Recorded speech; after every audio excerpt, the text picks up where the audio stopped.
Hey Waffle Gang, I do hope you are well. My name is Mark and today we're checking out some more Reddit stories, and if you do love a Reddit story, why not consider and like, subscribe, maybe that notification bell too, and let's crack on with today's first story. Much love, guys. Now today's first story comes from the Am I the Arsehole subreddit from Remote War 7356. Now this story, you may have heard parts of it in other places, but there's new updates as well as what is said in the title, a final new update. So if you do want to skip parts of the story, please feel free to do so. Timestamps are always down in the description and along the timeline below. Thank you. It's titled, Am I the Arsehole for cutting off my daughter after she slept with her sister's husband? I, 59 female, have two daughters. Emma, 35 female, and Chloe, 33 female. Emma has been married to her husband, 36 male, for 11 years, and they have two children together. Chloe has been married to her husband, 34 male, for 8 years, and they have one 5-year-old son. About 6 weeks ago, Emma called me just after midnight, completely hysterical. She told me she had suspected for months that her husband was hiding something. He'd become distant, constantly guarded his phone, and was always finding excuses to stay late at work. That night, after he fell asleep beside her, she looked for his phone for the first time. She found years of explicit messages between him and Chloe. The affair had been going on for almost 4 years. Emma was devastated. She kept asking me how her own sister could do this to her. A few days later, we were at my brother's birthday party when Emma confronted Chloe outside. Chloe denied everything at first and insisted Emma had misunderstood. When Emma said she had read the messages herself, Chloe completely fell apart. She started crying, admitted the affair, and kept repeating, "I don't know why I did it. I'm so sorry. It was the biggest mistake of my life." Emma asked how 4 years could possibly be a mistake. Chloe had no answer. The argument escalated into a screaming match. Chloe tried to slap Emma, but several relatives stepped in before she could. Chloe's husband quietly took their son home after realizing what had happened. Within days, he told Chloe he wanted a divorce. Emma also filed for a divorce after her husband admitted everything. After it all came out, Chloe called me 82 times in one day. I answered once because I hoped she was calling to explain herself. Instead, she cried the entire time, begging me not to abandon her. She said she'd already lost her husband, was probably going to lose shared custody of her son, and couldn't bear losing her mother too. She said she knew she didn't deserve forgiveness, but begged me not to hate her forever. I told her I couldn't look at her the same way anymore.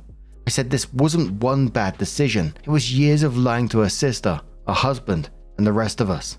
I told her I loved her because she's my daughter, but I didn't want contact with her for the foreseeable future. Since then, I've ignored every attempt she's made to reach out. This is where my family thinks I'm wrong. My sisters say Chloe has already lost everything. Her marriage, her relationship with her sister, many of her friends, and likely the family she dreamed of giving her son. They say she's genuinely remorseful, has started individual therapy, and isn't trying to justify what she did. They argue that if a mother won't stand by her child after they've hit rock bottom, who will? They also remind me that cutting Chloe off means my grandson is growing up without his grandmother, even though he's done nothing wrong. I understand all of that, but every time I think about welcoming Chloe back into my life, I picture Emma reading those messages alone in the middle of the night, realizing that the two people she trusted most had been lying to her for years. I don't know if I can move past that. My family says I'm punishing Chloe forever for something she'd already deeply regrets. I feel like I'm simply refusing to pretend it never happened. Am I the arsehole? I know a lot of people are used to seeing cheating posts and always think they are fake, but what would you do if you were in my shoes? Top commenter says, not the arsehole. She's not genuinely remorseful. She's sad she got caught and is facing consequences. Can't you have a relationship with your grandson via his father? Tell your sisters to mind their own business. This is between you and your daughters, nothing to do with them. Opie says, I can kind of have a relationship with him, but the problem is that he wants his child to grow up closer to his own family, who lives in another city rather than his ex-wife's family. Commenter says, I personally can't think of anything my kid would do that would cause me to cut her off permanently, but I'd probably take a break for a while to organize my feelings. There is 10,000% nothing that could happen that'd make me willing to cut off my grandkid. What Chloe did was unforgivable, but I would ask you, how would you feel if something happened to Chloe right now? How would you feel? If you don't feel anything, then you have your answer about what you want to do. OP says it depends on what happens to her. If she is struggling with her mental health or got into an accident, I would obviously help her like a mother would. Admit, I might have been harsh when I told her for the foreseeable future, but I was thinking of my daughter Emma and how she'll be feeling right now. I love both of my daughters equally from the moon and back, but I'm just torn in this decision. The commenter says, not the arsehole. You have a daughter that has been completely destroyed by her own sister and her own husband. She's the one that needs your support, not the one that chose to cheat on her husband with her own sister's husband. She made the conscious decision for 4 years. That's not forgivable in my eyes. She made the decision, she can face her own consequences.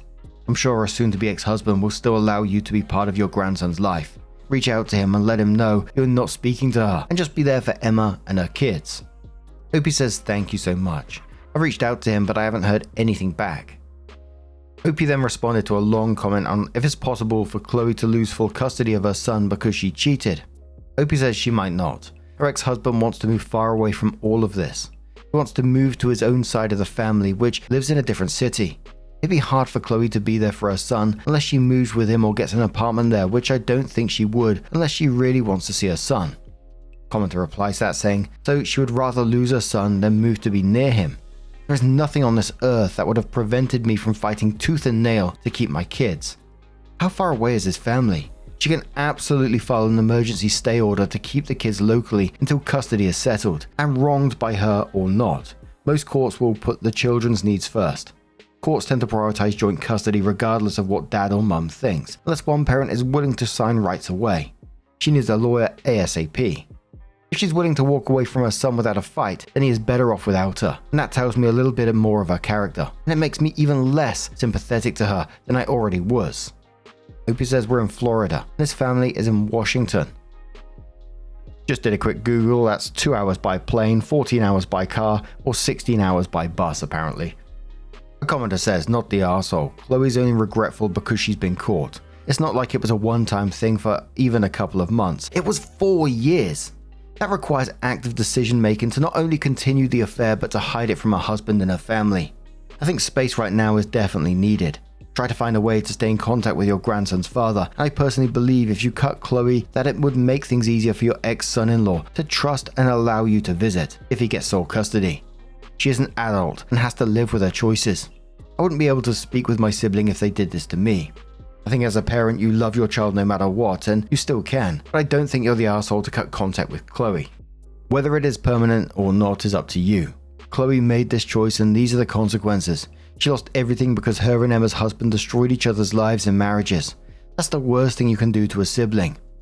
Another commenter says, not the arsehole. This wasn't a mistake. This was a calculated and prolonged affair with a man her own sister loved and married. That's not to mention the betrayal to the man she herself married, which is a second level of despicable. Chloe isn't genuinely remorseful. She's genuinely wishing she hadn't obliterated her entire support circle in one fell swoop. She's crying that she has to face consequences. She would have kept it going for who knows how long if this had never come out.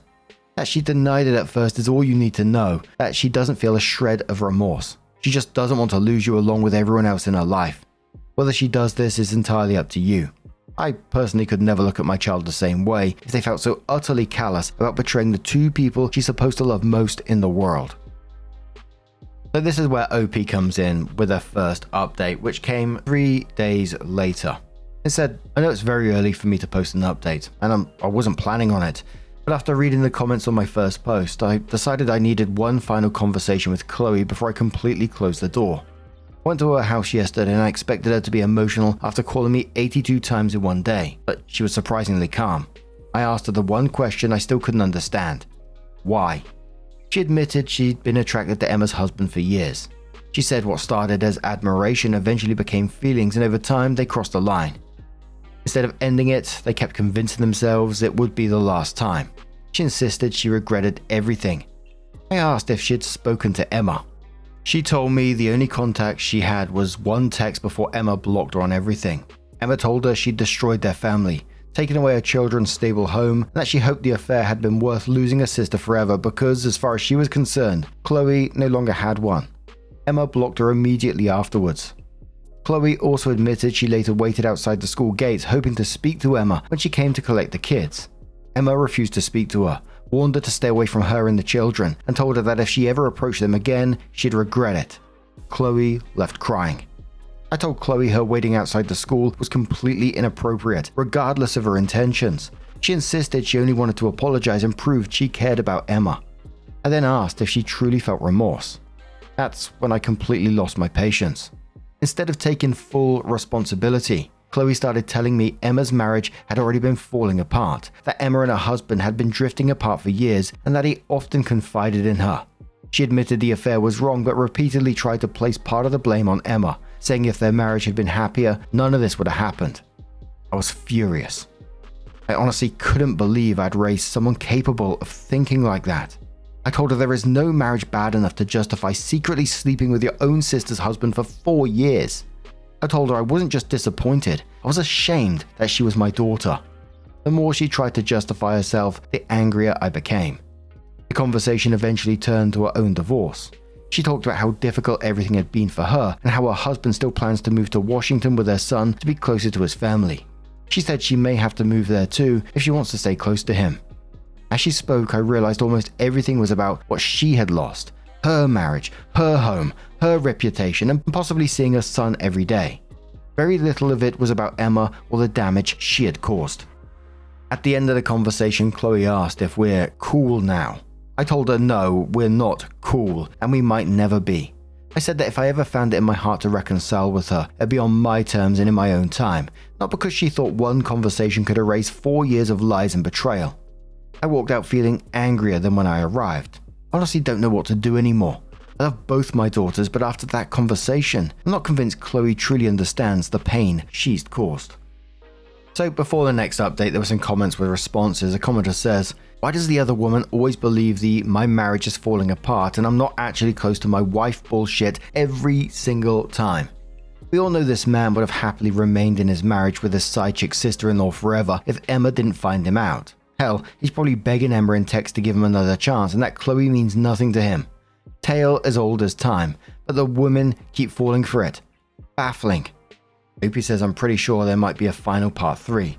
I'm not sure how many parts I can keep making before Reddit says otherwise. Emma and her husband did have some problems, but they were mostly, if not always, minor and nothing serious. I'm still trying to process how it was going on for 4 years without anyone knowing." A commenter says, "I read the first post and I'm still confused at why Emma's husband's behavior changed all of a sudden if it was going on for 4 years. Why did he suddenly become cagey, defensive, and hiding his phone if it's been going on for the last 4 years? Opie says because Emma was all of a sudden curious and had been feeling he was cheating on her. I think he sensed that and didn't want the secret to be found." Commenter says Chloe and Emma's husband are still seeing each other and are now free to be together. Why did they stay in their marriages if they were so unhappy? Opie says Chloe told me that her and Emma's husband haven't talked since. She texted him, but he never responded. Another commenter says, "Not the arsehole. Chloe honestly sounds like a narcissist. I know that word gets thrown around a lot, but I think it fits here. Think about it if you think I'm overreacting. In order to be able to cheat, you'll have to put your empathy to your partner and others who might be affected by it aside and let your ego win. Chloe had to do this multiple times for 4 years. Who knows how many times they cheated? It could be over 100 times. And Chloe had to put aside everyone's feelings in favor of her own. Her victims were her husband, sister, son, nieces and nephews, and mother. All of those are people she's supposed to love the most. The fact that she was able to do this over and over again to people she claims to love is honestly deeply disturbing. And then for her to only care about herself afterwards. Again, I think she's a narcissist. I do not think she truly has empathy. I think she can fake it, and I think she has done that all the time, but I don't think she actually has it. Maybe she thinks she does. She doesn't seem to feel guilt and remorse. She sounds incredibly entitled and also delusional since she can't accept the fact that her relationship with her sister is over for good, and that relationship to her will forever be affected in some type of way. She decided to break her sister's boundaries by showing up to her kid's school. Sorry, I think you just saw who your daughter actually is deep down. I'd honestly be a bit scared of my child if they did this out of the blue. It'd make me question what went wrong and what else they have done that I don't know about. But I'm also very scared of narcissists, or just very selfish people in general. Those types of people can really do damage to you that lasts a lifetime. Thankfully, I've never had any experience with these people, but my god, they seem terrifying. What was her father like? Sorry if this is too personal. You don't have to answer. I'm just trying to figure out where she might get it from. I'm a little worried that your family is going easy on her. I hope that they aren't trying to guilt or shame Emma for not wanting to have anything to do with Chloe. Opie responded saying my husband passed about 7 years ago, but when he was alive, he did give Chloe special treatment because she was the baby of the family. I treated both of my daughters equally, and we often had fights about Chloe due to unfairness and etc. He would do things like make Emma share what was supposed to be hers and give half to Chloe, give Chloe the bigger or better items because he didn't want to upset her. We did divorce later on due to something else unrelated, but that did play a huge part. I did try my best to be fair to both of my kids, and I genuinely think I was. I'm not trying to blame my late husband here, I'm just saying what he was like. So it was 17 days later that OP comes in again and says, I said after my last update I'd come back one last time, once things had settled down a bit, so this will be my final post. First, thank you to everyone who commented on my last 2 posts. I read and replied to more comments than I expected. Some of them were difficult to read, but they gave me a lot to think about. To answer the question I saw the most, Chloe's son is definitely her husband's. Chloe is white, her husband is black, and their son is mixed race, so there was never any question about that. The divorces are still going ahead. Nothing has been finalized yet, but neither couple is trying to work things out anymore. A lot of people also asked about my sisters. Yes, they knew about the affair before Emma found out. They admitted they stayed quiet because they thought it was a family matter and hoped it would end before anyone got hurt. I understand why they thought that, but I can't agree with it. Emma spent years being lied to while people around her knew the truth. I've decided to cut both of my sisters out of my life. I don't know if that will be forever, but they have broken my trust. Over the last few weeks, I've spoken to my daughters separately. I asked Emma if enough time had passed for her to even think about talking to Chloe. She said no. She told me she isn't waking up angry anymore, but that doesn't mean she's forgiven her. She said she accepted that the truth was always going to come out eventually. The only thing that she could control was what she did after she found out. She also said that she has no interest in having a sister anymore. As for her husband, she told me she's made one thing very clear. She'll respond if it's about the children or the divorce. Everything else gets ignored. What surprised me was that he hasn't stopped trying. He sent long apology messages, videos about forgiveness, and even Bible verses. None of us are religious, so that confused all of us. He keeps saying that she was the only woman he's ever loved and that he made one terrible mistake. Emma hasn't replied to any of those messages. I also found out something Chloe never told me. In my last update, I said Chloe told me the only messages Emma sent before blocking her was that she was no longer a sister. That wasn't true. Emma later showed me the messages. Before Emma sent that final text, Chloe had blamed her for what happened.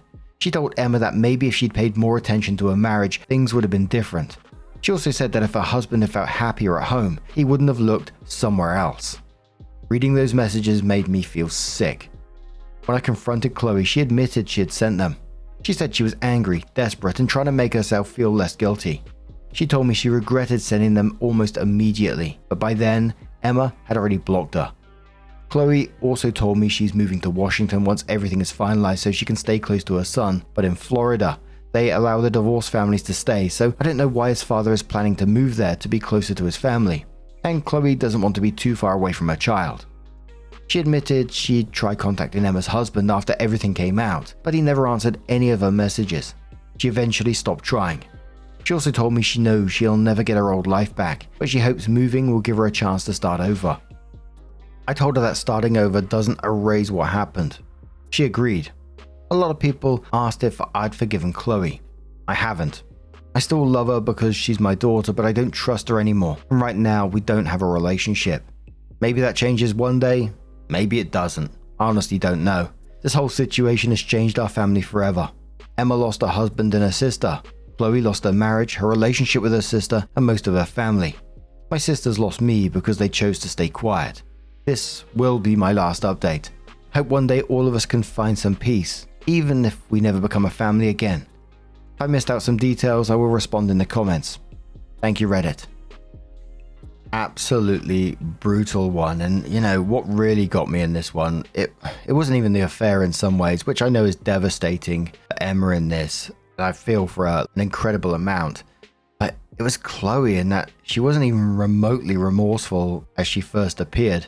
It seemed like every update that came, it sort of revealed another lie or another attempt to shift the blame or targeting her sister and blaming her. At talking to her mum, she conveniently left out those messages where she told Emma it was basically her own fault her husband cheated. And let's face it, 4 years isn't a mistake. It's like that commenter says, it's thousands of conscious decisions, planning, messaging in the background, I imagine, all that kind of stuff going on. And I'm with OP, the aunts don't get a pass either. Knowing about the affair and hoping it would, quoting, work itself out just meant that Emma was betrayed by even more people than she realized, which again is just brutal. But I think it's hard to see a future where Chloe comes back into their lives, because she simply doesn't see she's done anything wrong, really. But I'm going to turn this one to you guys. What do you guys make of this situation? Let us know your thoughts down in the comments below, and let's move on to another story. Now, before we do get into this next story, there is a trigger warning on it of miscarriage, so if you do want to skip the story, please feel free to do so. Timestamps are always down in the description, along the timeline below. This is from Slim Pickings 51, who says, am I the arsehole here for going low contact and skipping my mother-in-law's birthday after how she handled my recent miscarriage? I, 35 female, am reaching a breaking point with my in-laws. My husband, 36 male, is supportive and on my side, but my father-in-law is pressuring us to fix things before my mother-in-law's birthday next week. I recently had a miscarriage. When we first announced the pregnancy, my mother-in-law's response wasn't a congratulations. She told us it was far too early to be saying anything, and claimed we only got pregnant because our other daughter had just announced her own pregnancy. She turned our news into a competition. When I lost the pregnancy, she sent a group text with some hugs and heart emojis. That was it. No phone call, no stopping by, even though they live 1 mile away. A week later, she tried to send me a birthday gift and a cake to move on. I declined them because the gesture felt hollow after her earlier comments. Now, because I won't accept her kindness, she and my father-in-law are calling me ungrateful. This is part of a long pattern. My mother-in-law has always had issues with me. I can't pinpoint it, and I'm unsure if it's me being ethnic, Christian, or financially independent.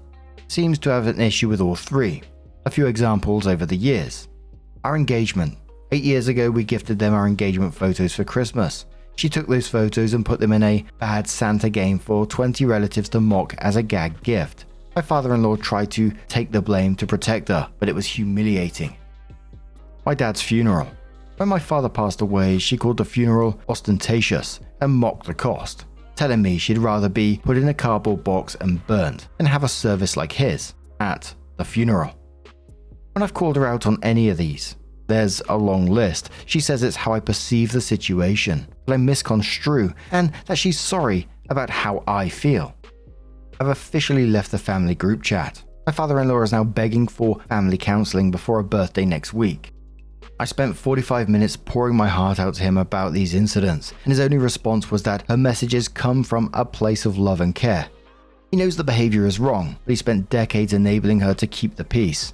My husband and I have decided on going silent for her birthday next week. No text, no card, no happy birthday. My father-in-law says I'm being divisive and ungrateful for the help they've given us in the past, but I feel like I'm finally just setting a boundary. Am I the arsehole here for staying silent and skipping her birthday after years of this? I feel like I've finally grown a backbone. I think it was just the miscarriage in this. The comment about that was just the final straw, because reading everything together, this wasn't just one insensitive comment. It was years of belittling you, dismissing you, and then pretending OP was the problem for misunderstanding and sorry you feel that way. There was mocking the engagement photos, making comments at her father's funeral, and turning a pregnancy announcement into a competition, and then the way that they responded to the miscarriage as well.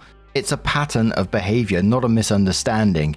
And the father-in-law isn't helping either. He knows exactly what his wife is like, but keeps asking everyone else to accommodate it instead of expecting her to change. So yeah, skipping her birthday isn't cruel. And it's one of those situations, like you said, it's a pattern of behavior here. And every one of those things is absolutely disgusting. And every one of those things is enough reason for me to go no contact with someone. So all of them together, I have to ask, why do you want someone like this in your life at all? But a commenter says, info. How far along were you when you announced? Obi says 9 weeks. Lost the baby at 11 weeks. Habitual says not the arsehole, holy shit, about the funeral and the engagement photos. Obi says yeah, honestly it's still shocking to me. I still struggle to comprehend either of these situations. Commenter says not the arsehole. Ghosting is one choice. Another option is to be very clear about what she has said and done that is offensive. Maybe in a letter signed by both of you. Then be civil, but don't feel the need to be more. I had a very difficult time with my mother-in-law for years. Part of the problem was that even though my husband was supportive, his mother was better behaved and more reasonable when he was present. I must have sounded like a crazy person. Don't let her gaslight you. Don't be around her without your husband. The second thing was that I set normal person boundaries, and any boundary was in her mind a cruelty on my part. She complained, cried, made all sorts of accusations, and I'd be made out to be the bad guy. However, she kept pushing, and it almost cost us our marriage, until we got on one page. Then we presented a united front. Have each other's backs, let her know the consequences for her behavior, especially if it continues. Good luck. Opie says, this is actually the exact issue I have. She'll say very nasty things when no one else is present, so it's always her word against mine. My husband knows the truth, but she still makes me feel crazy. Discordian Floof says, info. If you had a bad relationship with your mother-in-law, why would you expect her to call or drop by when you miscarried? Also, did father-in-law call or drop by? Mother-in-law sounds a lot like she's already done plenty wrong before. I just don't understand what the big mistake is here. When grieving, would not want a person I dislike to intrude. Opie says my father-in-law did call. You make a point. I think I just expected her to show an iota of empathy, which was silly on my part. I was annoyed that she tried to change the narrative with cake, which I clearly told her I would take a pass on as I wouldn't be celebrating this year, but she still ignored. Commodore says, how does mocking your father's funeral at the funeral come from a place of love? Opie says, she said it to me directly out of anyone's earshot. It's a matter of her word against mine. I must have misconstrued it, as I always misconstrue. Long Jumping says, wouldn't go low contact. I would cut her out completely and let her know that unless she apologizes to you for everything said and done, ask her to write out every single one and apologize for it. Also let her know that if and when you do have children, they'll be banned from having any contact with the kids as well. If she doesn't make any effort to have a relationship with you and respect you, she doesn't get to be a grandmother. You already let it get too far. Opie says, here's the thing. I'm pretty conflict averse. I have 2 kids and they already see them once a week. I can't bring myself to destroying my kids' relationship with their grandparents. Glittering Eye says, not the arsehole, definitely go low or no contact with both the birthday diva mother-in-law and father-in-law.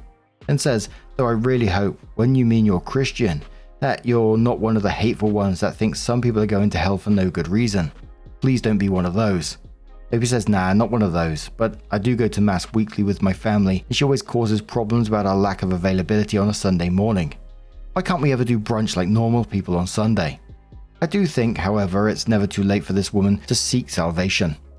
Commenter quotes saying our engagement 8 years ago, we gifted them our engagement photos for Christmas, and then says, stopped here because pictures of your engagement isn't a Christmas gift, like are you even kidding? Her other comments are so wrong, hurtful and crass, but giving pictures of yourself for a Christmas gift has me wondering what info is missing here. No contact is helpful and healthy for everyone.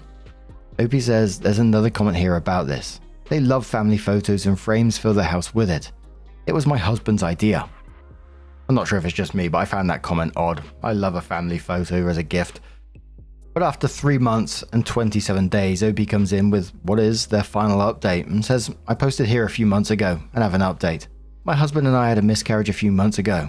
Right after our loss, my in-laws sent some crude messages and then completely distanced themselves. When I confronted them about the text, they told me I was overreacting and my mother-in-law literally said, you're not my daughter, it's not my job to console you. Flash forward 4 months of silence. Right now, they did see our 2 kids once a week for daycare. They have begged for this, and my father-in-law almost had a stroke when we tried to stop this arrangement. Note, we can afford daycare and this is an arrangement they have asked for, but have almost zero relationship with us. However, my father-in-law has been pushing hard because he wants things to go back to normal, meaning he wants us to do family dinners, coffee dates, and outings again as a big happy family. My view is that I don't need to have a relationship with them, as they said themselves. I'm not their daughter. Last night, my father-in-law forced his way over to our house to demand this reset. Instead of offering a real apology, he gave a sarcastic non-apology. Apparently, you're demanding an apology, so here you go. If we hurt your feelings, we're sorry about how it made you feel. Opie says, I'm not demanding an apology, but my husband is for the way they have treated me. He called us ungrateful for past financial help. This was early inheritance they offered to all their kids and specifically written up in agreement as their son's share, i.e. if anything were to happen to us, I have no rights to the money, which is fine. I'm self-sufficient and my husband and I are independently financially secure through our jobs. He looked at me in the eye and said, I know you have deep anxieties and insecurities. He was suggesting that the issue at hand is my issue and my choice. He cannot take accountability. We are currently trying to conceive again, and I refuse to let this toxic dynamic touch my life and my mental health. I booked an appointment with a psychologist, and I'm completely stepping back. I will not host them, go to family dinners with them, or pretend everything is fine just so they can get the perks of a happy family. Some extended family members think I should just move on for the sake of peace and stop keeping a grudge. Am I the arsehole here for completely cutting off my personal relationship with them? My husband has stepped up and supported me, and it's bothering them as their relationship with their own son is now severed. Edit. They were supposed to look after the kids tomorrow. My husband called them and told them we were making alternative arrangements indefinitely, particularly after yesterday's lecture. I feel a great sense of relief. I've called daycare and arranged the extra day. A commenter says to OP, these people are pricks. I'm surprised you give them your children at all, when you can easily afford not to. Personally, if you really want to remove them from your lives, then I would go the whole hog. No babysitting. Obviously, not the arsehole. OP says, I know. It's something I've really battled with. At one point in my marriage, my father-in-law was really good to me, but his wife has never liked me and her poison has infiltrated his mind. He's also just a prick and treats everything like a business decision. I feel guilty cutting them off from my kids, as they are good grandparents. I know this is hard to believe, or so they used to be. Commenter says, not the arsehole. As they so aptly put it, you aren't their daughter, and it isn't their job to comfort you. What the fuck? Who would say this to their daughter-in-law after a miscarriage? Why do they even want a relationship with you? So, seriously, the apologies from your in-laws were neither sincere nor kind. They were made out of spite, just to get you to turn a blind eye. I'm sorry, but as you rightly said, these people are toxic. They keep coming back to you because they hate being rejected. Instead of apologizing and admitting they were in the wrong, they accuse you of being insecure. They have a real knack for blaming you for something they caused. You are right to cut ties with them. Let them enjoy their grandchildren, but don't give them anything more, because believe me, once things go back to the way they were, their true colors will come right back out, and they'll start mistreating you again. Protect your peace of mind. Don't let them tell you twice that they couldn't care less about you. OP replies saying, why do you think I should let them enjoy their grandchildren? I ask because I can't bring myself to cut ties, but advice here suggests otherwise. Bullet point says, you are in almost the exact position my wife and I are in. Some differences, but overall same behavior. We gave my parents a year to make nice and even let them see the kids, despite their harsh words, an entire year. They gave a half-assed apology after things came to a head and now have zero access to the kids.